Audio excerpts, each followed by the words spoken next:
Seja muito bem-vindo a mais uma edição aqui do Resenha Cast, o seu podcast de Governador Valadares. Aqui você já sabe, todo dia é dia de episódio novo com uma pessoa diferente de uma área totalmente antagônica do personagem anteriormente entrevistado. E hoje, meus amigos, eu tenho a honra de poder eternizar uma grande história dentro do segmento da beleza aqui da nossa cidade. Falou dela, a Nail Design, Priscila Mello, que me dá a honra da sua presença aqui em mais um episódio do Resenha Cast nesta sexta-feira. Priscila, primeiramente, seja muito bem-vinda. Muito obrigada. É uma honra inenarrável poder receber uma pessoa da sua grandeza. Obrigado por ter aceitado o convite. Bom dia, boa tarde ou boa noite, depende do horário que vai estar nos acompanhando. Seja muito bem-vinda. Muito obrigada, Gustavo. O prazer é todo meu. Prazer é todo nosso em poder te receber, uma pessoa da sua magnitude. E antes de a gente poder entrar nos pormenores naquilo que você faz com bastante maestria dentro da sua profissão, Priscila, como está você mentalmente falando neste ano de 2025? Nossa, eu acho que 2025 não foi um ano fácil pra ninguém, Sim. né? Mas teve bastante altos e baixos, tanto na vida profissional quanto Sim. na vida pessoal. Mas estamos aí. Estamos tudo certo. Eu acho que todo mundo fala também, né? A gente procura ajuda, Claro. não tá sozinho, tem rede de amigo, apoio, mas assim, estamos bem. Vai terminar o ano bem. Vou, muito bem. Que legal, é isso que importa. E pensando nessa questão de saúde mental, Priscila, nós sabemos que esse assunto ficou em voga na sociedade muito por conta de tudo aquilo que nós vivemos durante a pandemia. Existe a saúde mental e o debate acerca desse tema pré-pandemia e pós-pandemia. Haja vista que, se a gente parar para pensar, pré-pandemia existia uma visão da sociedade acerca dos profissionais que cuidam da mente. Isso envolve psicólogos, médicos, psiquiatras, terapeutas. E existe uma outra visão sobre esses profissionais pós-pandemia.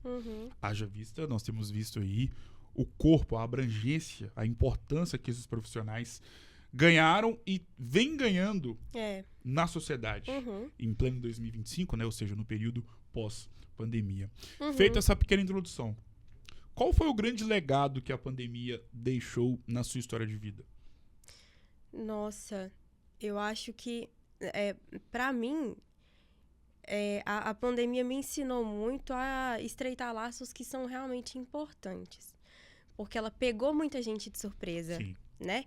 Então, assim, é bem fixo na minha memória a questão de você literalmente aproveitar com quem você tá, entendeu? Família, amigos, porque a gente nunca sabe o dia de amanhã, a gente não sabe quais que são os planos do Senhor também para a vida das pessoas. Então, assim, marca muito você lembrar que você tinha uma pessoa muito importante para você e hoje você não tem mais.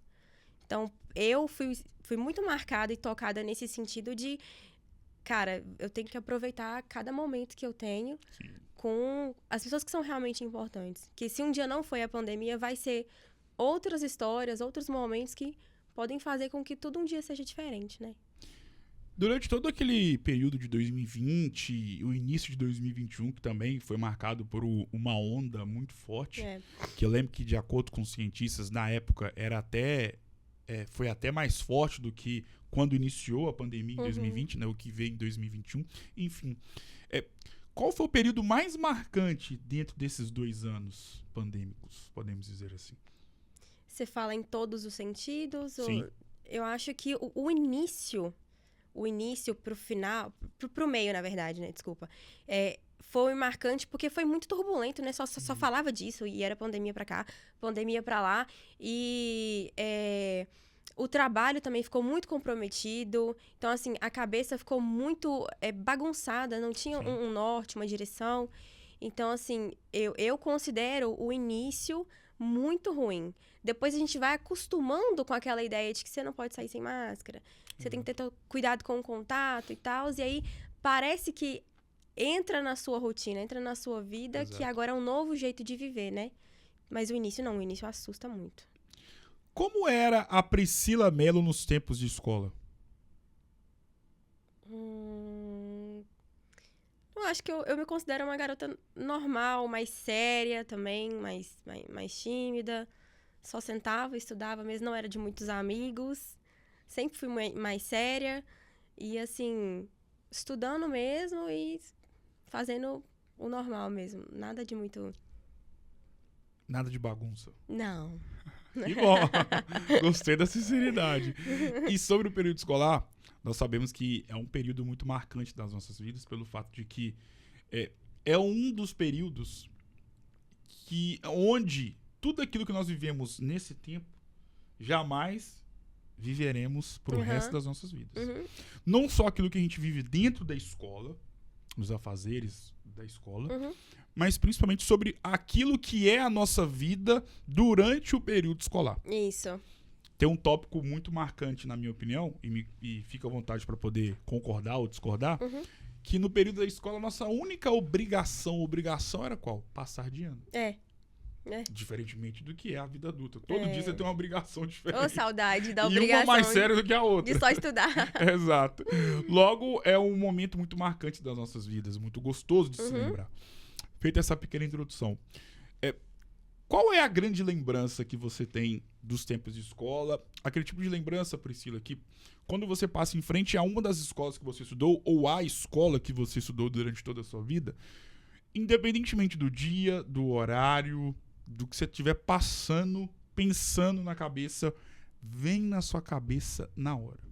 Eu estudei no Colégio Paulo Freire, ali em cima no Gran Duquesa. Sim.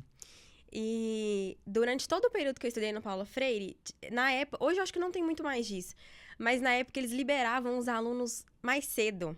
Do nada, você tava na escola, então, gente, não tem aula mais, vamos sair. E eu e os meus amigos, a gente sentava na pracinha, às vezes a gente era liberado, assim, 9 horas da manhã. Uau! Aí a gente sentava na pracinha pra comer gulão, refrigerante, essas coisas. E eu só voltava pra casa 12:30, às vezes 1h da tarde. Então, todas as vezes que eu passo, assim, do lado do Paulo Freire ou na pracinha do lado, falo, cara, quantos dias... A minha mãe... Não tinha celular, gente. Eu fui ter celular com 17 anos, então, assim... A gente chegava em casa, assim, 12:40. Não, mãe, tava lá na pracinha, lá, brincando, conversando, batendo papo. Então, assim, eu lembro muito disso. E é, assim, papo de 5, 6, 7 amigos. Todo mundo sentado na pracinha. Mochila nas costas. Mochila nas costas, isso mesmo. Fichário. Isso aí. Bons tempos, bons tempos. E sobre esse período da sua vida, qual é o professor da vida da Priscila? É um professor de uma matéria que eu não gosto. Sim. É o Lenin. Ele é um professor de química. Conheço. Isso. E eu gostava muito dele porque ele era, assim, chegava lá, dava aula. Ele era o típico professor que ele não separava a dinâmica. Eu tô dando aula na faculdade, eu tô dando aula no ensino médio. Ele era o mesmo. E ele era muito engraçado por causa do jeitão rústico, bruto dele. Então, eu odiava a matéria. Mas eu gostava muito da pessoa dele. Então, eu lembro muito dele. Lenin foi um grande... ele tá vivo ainda, né? Eu acho que sim. Ele foi um grande amigo do meu pai. Meu pai é falecido e também era professor. Ele tem um filho chamado Vitor. E tinha uma menina também. Ele tinha um casal de filhos. Eu lembro perfeitamente dele. E não é a primeira pessoa que fala dele aqui. Num tempo, assim, muito recente. Então, agora eu vou até fazer questão de procurá-lo no Instagram, o número de telefone, porque eu tenho muitas lembranças com ele. E sobre a Priscila, estudante, para a Priscila, profissional da área da beleza. Como se deu essa relação e essa mudança da versão Priscila, estudante de escola ou de faculdade, para a Priscila, que vem escrevendo a sua história dentro do segmento de beleza aqui da nossa cidade?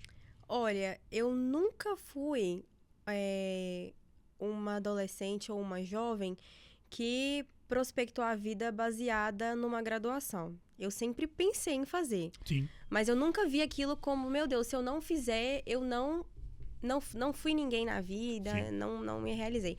Todas as vezes que eu pensava numa graduação, eu falava assim, ai, mas será? Não sei. Então, assim, a minha vida de estudante não tem absolutamente nada a ver com a minha vida de profissional hoje, porque eu não precisei de uma graduação pra fazer ela. E se eu fosse fazer uma graduação hoje, não teria nada a ver com estética. Sim. Eu faria psicologia. Então, assim, eu gosto muito da ideia, né, de estudar e tal, mas hoje, pra mim, não tem relação e eu não sinto falta. Não me pega muito, não. E como se deu o início da Priscila Mello Nail Design? Olha, começou literalmente comigo, sem estímulo externo nenhum. Eu sempre fui muito vaidosa, eu sempre gostei de me cuidar. E eu era muito exigente com tudo que faziam em mim. Sim. Inclusive unhas. E aí, teve uma fase na pandemia, por exemplo, que eu fazia muito as minhas unhas em casa. Eu tirava a unha 3 vezes na semana só pra refazer. Sim. E aí, a minha mãe falou pra mim assim, Priscila, por que você não começa a trabalhar com unha? Uau. Você tem talento. E eu sempre insegura, falei, não, acho que não vai rolar e tal. Aí ela falou, não, comece. E eu comecei. E aí eu fui desenvolvendo essa paixão, essa vontade de fazer e tal. E aí recebi o convite pra trabalhar num salão, meio período só. E aí lá eu fui fazer manicure tradicional. Eu não fui pra fazer serviço em gel. Sim. E aí lá as meninas já faziam gel. Aí elas falaram pra mim assim, Priscila, tenta, né? Vai que você gosta. Eu tentei uma vez e nunca mais parei. Não fiz curso, iniciante, nada. Só fiz, nunca mais parei. Que legal o seu relato e até mesmo por se tratar, né, do que você acabou de falar, sobre o seu início nessa área. Uhum. E sobre essa área, eu acho muito interessante o movimento, né, de grandeza da área da beleza, porque envolve e insere inúmeras profissionais que fazem coisas diferentes, que atuam em ramos diferentes, mas que estão inseridas em um mesmo segmento, em uma mesma classe. Uhum. E Governador Valadares tem se mostrado uma cidade que abraça muito essas mulheres. Sim. No sentido de você vai aqui no centro, você vai ver grandes espaços, você vai ver uma sala que tem ali alguém ligado à área da beleza. Nos bairros, então, nem se fala. Na sua visão, com quase uma década nesse segmento, a que se deve essa grandeza que é explicitada em um número abundante de mulheres donas do próprio negócio e que de certa forma, e que de alguma forma ou de outra atuam na área da beleza? Olha, eu acho que a demanda e a busca por uma vaidade excessiva das mulheres também, né, faz com que esse mercado cresça muito. Sim. Né? E eu acho que também a autonomia de nós mulheres hoje em poder trabalhar com a beleza, eu acho que, assim, é o fator mais importante, mais crucial. Sim. Você trabalha com algo que mexe com a estética, que mexe com a beleza de outras mulheres. Consequentemente, você é beneficiada disso, entendeu? E aí, quando você vê, você já viu aquilo como uma forma de crescer, de trabalhar, Claro. E de ter autonomia. E hoje em dia, percebe-se que as mulheres querem cada vez mais autonomia para trabalhar e também de se tornarem mais femininas também, né? Então, eu acho que tem esse meio de campo, tanto na questão da busca por vaidade de outras mulheres e das mulheres profissionais de se beneficiarem também da beleza. Exatamente. E sobre esse tópico, Priscila, e isso, essa opinião que eu vou externá-la já, é uma percepção que eu tenho vendo de longe inúmeras mulheres que eu já tive a oportunidade de conhecer aqui através do podcast ou de ouvir falar, que mostram, mulheres essas que atuam na área da beleza, que mostram, Priscila, uma independência muito grande. Sim. É claro que eu acho que toda mulher empreendedora, independentemente do segmento em que atua, ela traz isso consigo. Sim. Mas dentro da área da beleza, eu como leigo, tá acompanhando de longe, eu vejo muito isso. Sim. De fato, isso existe e por quê? Olha, a independência em si, eu acredito que seja mais no sentido íntimo da liberdade. Sim. De fazer o que você gosta, porque geralmente, tá? Eu não vou falar em todos os casos porque eu não conheço. Geralmente, mulheres independentes que têm o seu próprio negócio, elas amam aquilo que elas fazem. Sim. Então, na sociedade de hoje, ninguém sobrevive feliz sem fazer o que gosta. É muito difícil. Então, eu acho que essa necessidade da autonomia, da liberdade também se atrela muito a fazer o que se gosta, entendeu? Então, eu acho que é mais ou menos isso aí. Por que eu devo indicar para uma amiga o trabalho da Priscila Mello? Pergunta interessante. Uai, eu sou uma excelente profissional. Eu trabalho muito. Eu sou muito, muito perfeccionista ao ponto de, às vezes, acompanhar cliente por semanas, sabe? Legal. Tipo, tá tudo bem? Você gostou da unha, do serviço em si? Eu sou muito comunicativa, eu converso muito. Eu acredito que o meu atendimento ele vai além de um serviço prestado. Então, eu crio muitos vínculos com as minhas clientes. Não consigo simplesmente sentar e não estreitar um laço, uma conexão com a cliente. Então, a principal recomendação que eu daria, talvez, se eu fosse uma pessoa de fora, eu diria, você não vai gostar só do serviço, você vai gostar da pessoa também.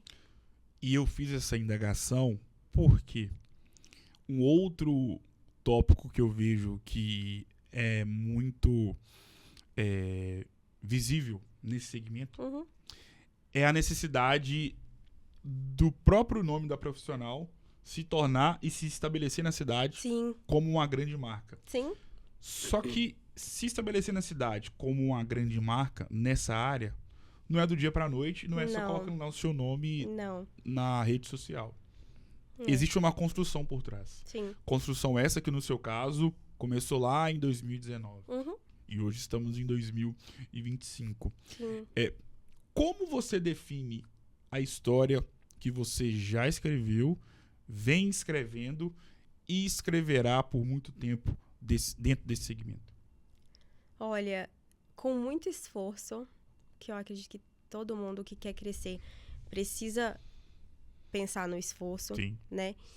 E eu acredito que seja no meu potencial interno mesmo de continuar levando um legado de que o meu trabalho ele não é só um serviço prestado, ele é uma experiência, entendeu? Ele é uma experiência de conexão, ele é uma experiência de contato, ele é uma experiência de... Aquela famosa frase, não é terapia, mas é terapêutico. Então, se eu puder deixar o meu legado ou continuar criando ele, sempre é pela experiência, não só pelo serviço prestado. Existe algo dentro da área da beleza que muitas pessoas não sabem, mas eu sei, conhecendo profissionais que já estiveram aqui e acompanhando também nas redes sociais profissionais que eu ainda não conheci pessoalmente, falando, que é a necessidade de sempre estar antenado, ou antenada, no caso de vocês mulheres, com as principais tendências dentro do seu trabalho, por exemplo, como neodesign. Qual a importância do estudo dentro de uma área onde muitas pessoas acham que não tem estudo, é só o dom, mas que existe ali a necessidade de sempre estar atenta às principais tendências do momento? Então, é engraçado você falar isso, porque geralmente essa pergunta, ela soa um pouco superficial quando não se entende o estudo que tem por trás. Sim. Então, por incrível que pareça, se atenar às tendências é o menor dos detalhes. Porque se você não oferece segurança, se você não oferece certeza do serviço que você está sendo prestado ali na mão da sua cliente, de nada vale você ter todas as ideias, de nada vale você saber todos os tipos das unhas. Então, assim, é muito, muito estudo. Então, assim, sim, vamos procurar, né, saber das tendências, as unhas gringas que tá todo mundo fazendo, que a brasileira ama unha gringa, nunca vi. Mas eu acho que é mais importante você oferecer para sua cliente a segurança de que você está fazendo um serviço seguro, um serviço bem prestado. Consequentemente, depois vem a tendência, o que a cliente gosta, o que a cliente não gosta, entendeu? Priscila, como funciona o trabalho na prática de uma nail design? Você pergunta um passo a passo? Sim. Olha, depende se a cliente já está com um procedimento antigo ou se ela está falando de um serviço do zero. Falando de um serviço do zero, a gente começa com uma higienização total da lâmina. Depois a gente faz uma preparação química, que é onde Sim. a gente prepara a lâmina para receber o produto. Não pode ter impureza, não pode ter oleosidade. Por mais que unha seja uma célula morta, a gente precisa pensar na segurança, às vezes, da cutícula, né? Da mão. Existem alguns casos, né, de pessoas alérgicas.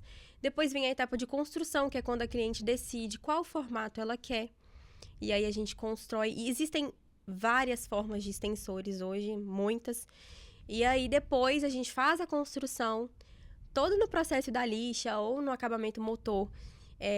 A gente deixa o formato, o tamanho. A cliente pode escolher desde a unha minúscula até a maior unha que ela quiser. Sim. Claro, garantindo segurança, né? Porque não adianta você oferecer um serviço que não vai ter segurança e praticidade para o dia a dia da cliente, né? Então, a gente tem que pensar sempre na estética e na segurança da cliente também. Depois você parte para a decoração, ou seja, uma esmaltação simples ou uma decoração mais elaborada.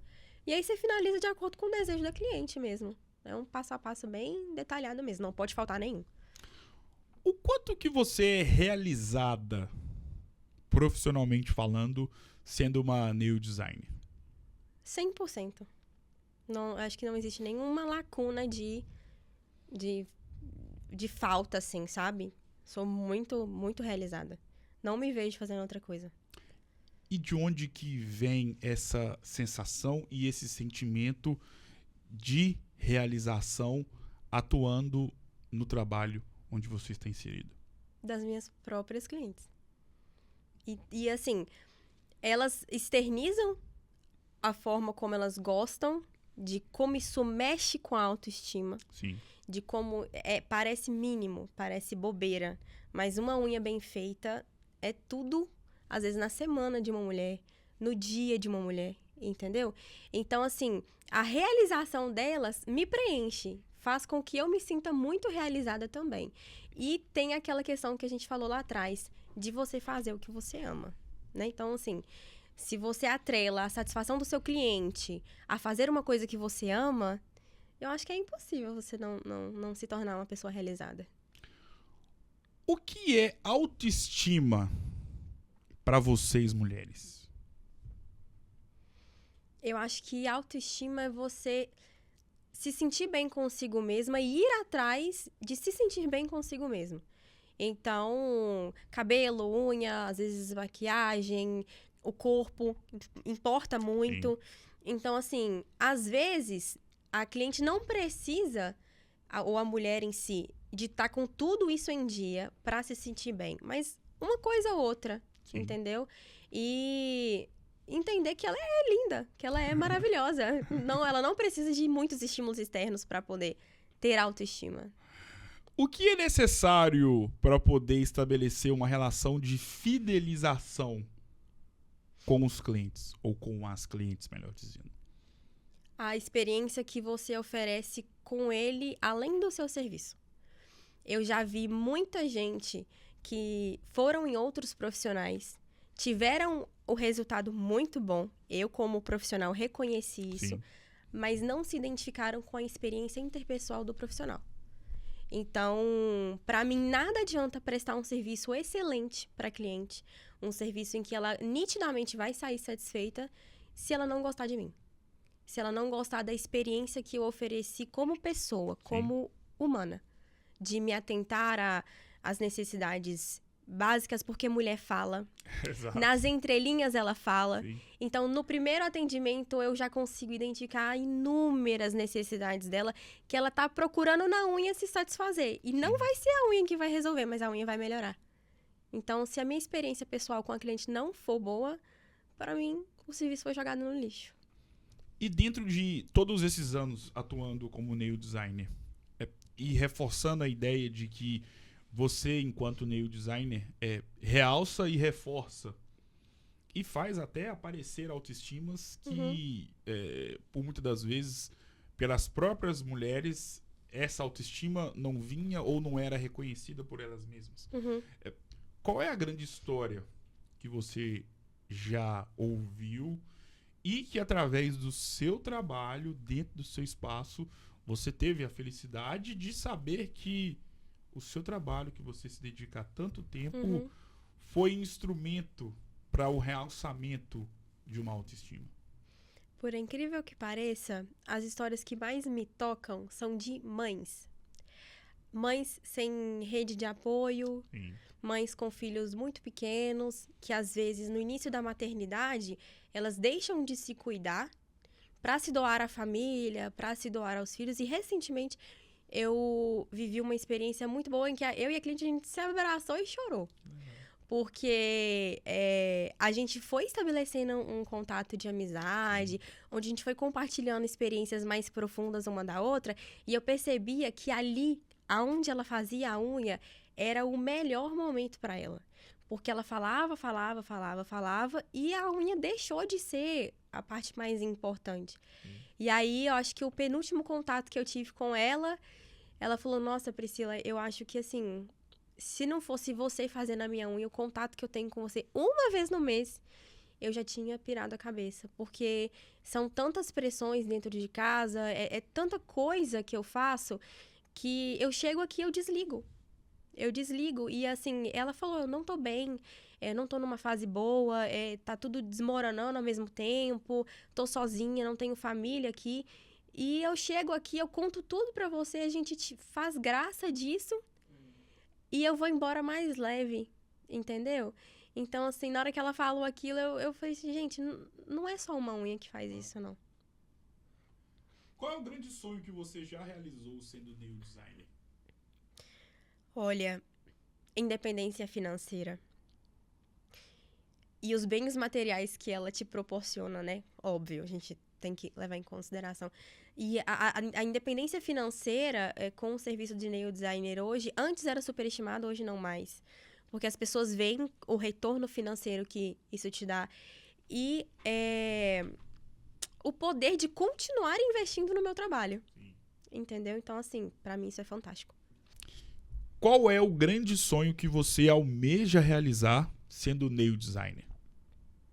Eu quero levar para as pessoas de uma forma mais abrangente o poder da autonomia e da satisfação de fazer o que se ama.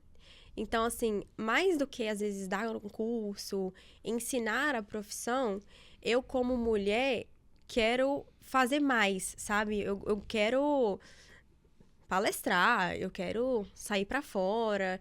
É como se a profissão fosse um mérito do seu crescimento como mulher, da sua profissão, da sua grandeza mesmo, do seu potencial de fazer com que outras mulheres se sintam capazes de sejam novas, como eu comecei, ou às vezes uma mulher de 45, 50 anos que quer começar a ter sua independência fazendo o que gosta.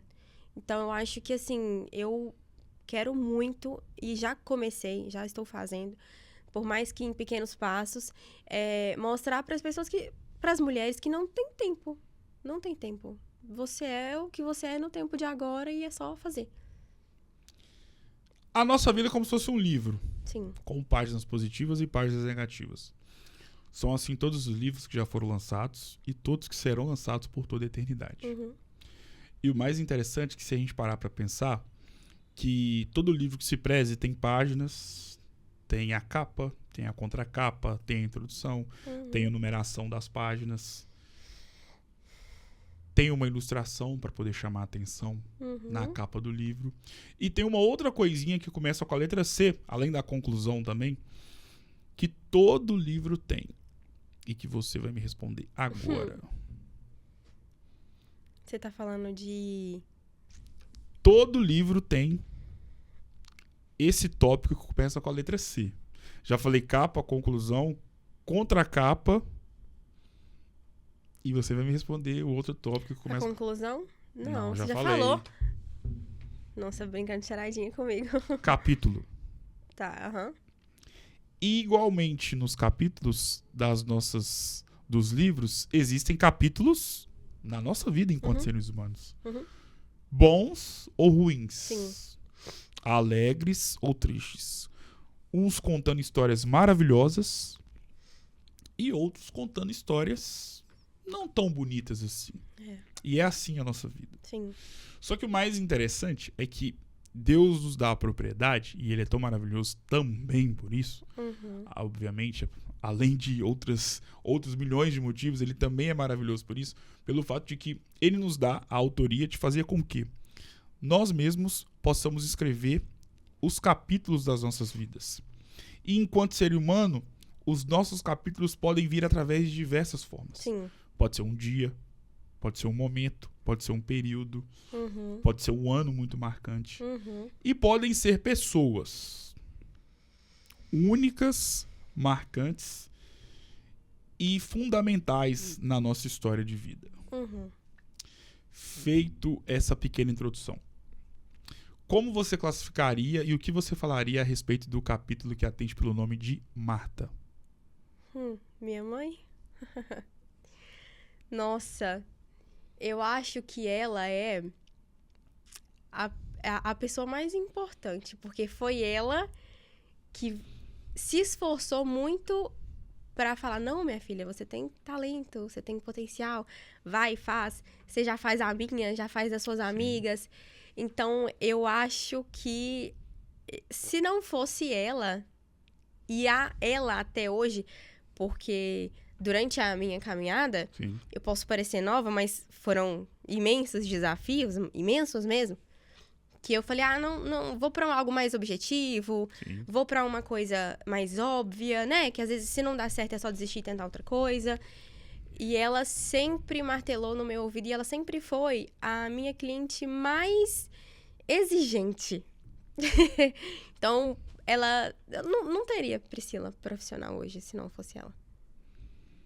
Além desse capítulo, qual foi o momento mais incrível, o mais importante, que talvez a sua mãe, enquanto mãe, não vai lembrar? Pela correria do dia a dia, ou por já ter passado muito tempo.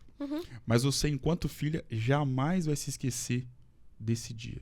Com a sua mãe, que traduziu, né, um momento muito marcante na relação mãe e filha. Olha, eu acho que o meu momento mais importante com a minha mãe, são os que eu mais me lembro, são os momentos no lar, mesmo. Ela é uma mulher até hoje que se doa pro lar. Sim. E toda a referência como mulher e esposa um dia eu tenho com ela.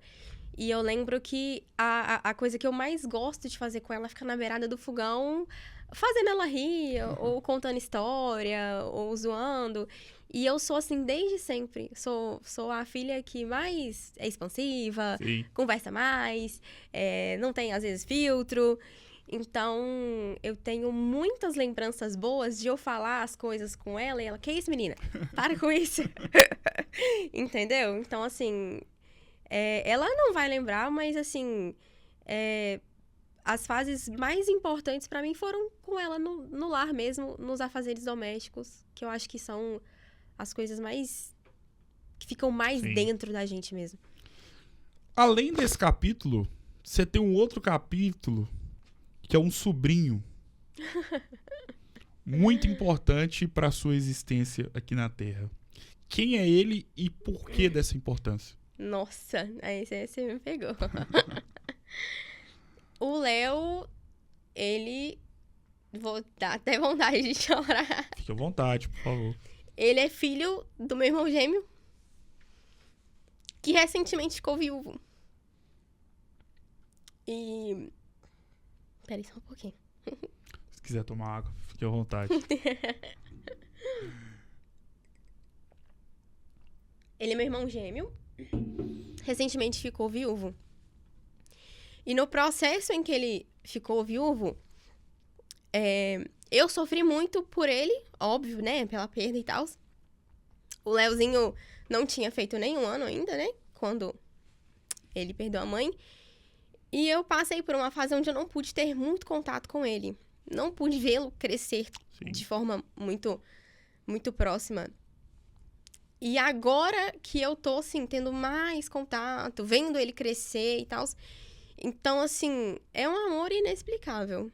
É um amor. Ele, pra mim, ele e o meu irmão são, assim... É também o meu alicerce. falar deles pra mim é mexer muito comigo.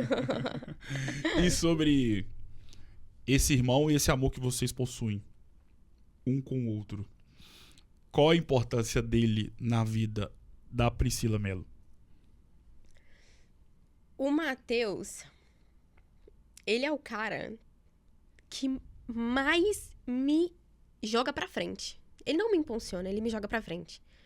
Seja nas áreas mais pessoais da vida, quanto na profissional. Mas na profissional, ele é o cara que fala assim, Priscila, não tem melhor que você. Não tem melhor. Você é você. Você é única. Então, assim, eu não te dou a opção de desistir. Você é você. Então, assim, eu acho que também, se não... Na minha vida profissional em si, principalmente na carreira que tá consolidando, Sim. que aí os desafios começam a aumentar, a jornada começa a ficar um pouco mais pesada. Se não fosse ele, falou, você vai ser meu assessor um dia, você vai cuidar da minha empresa. Ele é tudo pra mim. Como eu disse anteriormente, nós temos capítulos bons e ruins. Uhum. Falamos aqui de inúmeros capítulos pra lá de especiais e importantes na sua vida. Sim. Mas, reforçando o que foi dito anteriormente, tudo na vida tem coisa boa pra se lembrar Sim. e coisa negativa também pra se lembrar. Sim. No livro da vida da Priscila Mello, qual é o capítulo mais triste e o que você tá fazendo pra poder passar por cima, ou fez pra poder passar por cima dessa página que é um capítulo da sua vida? Ou dessas páginas? Então, são páginas. São páginas, porque hoje eu consigo falar de boa, porque, assim, acima de tudo, Priscila, eu creio nos propósitos do Senhor pra minha Sim. vida. E ano passado e ano retrasado, eu tive 2 perdas gestacionais, assim, sem explicação. E recentemente eu passei por um divórcio. Assim, foi muito mais difícil pra mim superar a questão das perdas, Sim. porque Deus sabe do meu coração, eu abandonaria a profissão para que meu principal ministério fosse a família. Então, eu acredito que nos planos do Senhor, talvez não fosse a hora nem do casamento, entendeu? Então, eu sou muito, como é que eu falo? Consciente em Cristo. Sim. Dessas perdas, tanto do casamento em si. Então, o que eu tenho feito pra me ressignificar nada mais é do que me apegar em Cristo. Trabalho não preenche, família não preenche, amigos não preenche, nada preenche. Então, é se contentar com a alegria em Cristo e ir pra frente. Defina a sua história de vida com uma frase. Superação. Defina a sua vida com uma palavra. Nossa, força. Defina Priscila Mello com uma palavra. Eu sou alegre. Quando você fecha os olhos, quem ou o que você imagina? Eu me imagino vivendo o propósito de Deus pra minha vida. Eu não ouso criar um roteiro para Cristo. Sim. Então, ele sabe do meu trabalho, ele sabe do meu esforço, sabe que eu quero continuar nessa jornada, mas o caminho é ele. Defina essa conversa com uma palavra. Satisfação. Gostou? Muito. E foi pra lá de satisfatório poder ter eternizado seu maravilhoso enredo de vida com tantos processos, com tantos Sim. capítulos, né? Bons e ruins. Mas são esses capítulos antagônicos, né? Os positivos e os negativos, que nos forçam a ser fortes, a sermos Sim. fortes Uhum. e fazer com que a nossa vida possa caminhar sabendo do que já deu certo, do que já deu errado. Sim. E aprendendo dia após dia. Muito obrigado por ter aceitado o convite, Agradeço. Muito por feliz. ter tirado um tempinho ali da sua agenda lotada de compromisso. Muito apertada. Que bom! Para poder nos atender. Sucesso e claro que as portas estão abertas para você poder voltar mais vezes. Muito obrigado. Muito obrigada, vai ser um prazer, Gustavo. Tamo junto. Priscila Mello, que abrilhantou e embelezou o espaço do Resenha Cast desta sexta-feira com esse episódio, com esse papo pra lá de especial. Eu vou ficando por aqui. Um grande abraço e volto em uma próxima oportunidade. Até mais.